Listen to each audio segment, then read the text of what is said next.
khô dính na lấy sự na ni tin a bằng a ki vain lung na đi kin cam so phô hila ka gel khel min để ta in ai zui zinge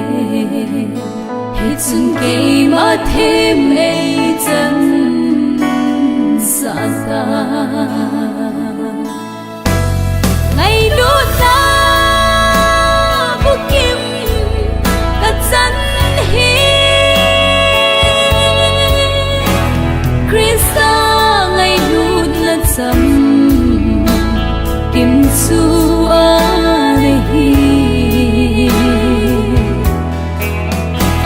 cây mà khi ngày tu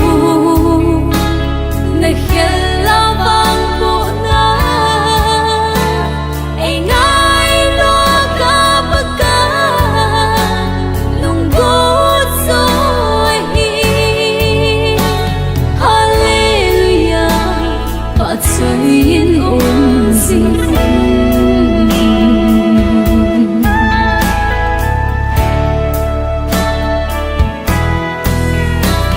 tin na hin ko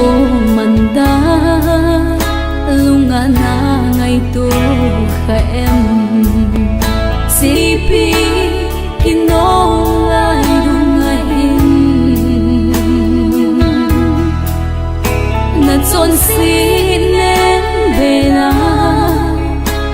vẫn nuôi chu su tha in pakayang sung nem in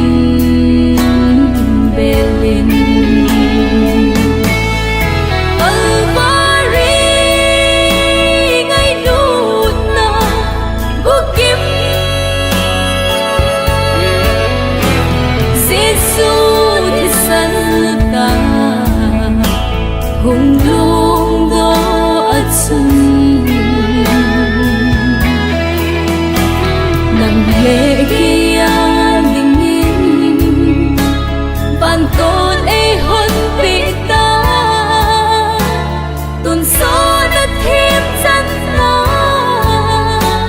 yên nay khi na đình yên Giêsu na ô nề mình ấy cô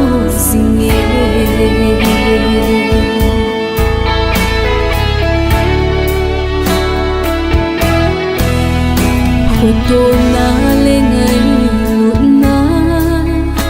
lâu pi na adim ahi nang leke adia apha zo he pakai chu tun so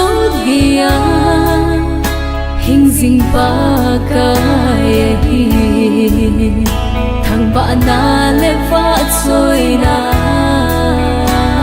biểu đề ngày lúc ta Bukim cắt chân hi Krista ngày lúc là chấm kim su ở đây cây mà khi ngày tu ngày khen la vang bộ na ai ngài lo cả bất cả nung bút rồi Hallelujah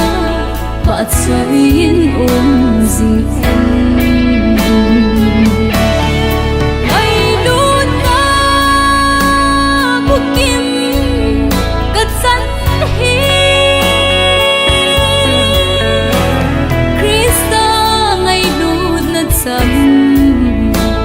Kim su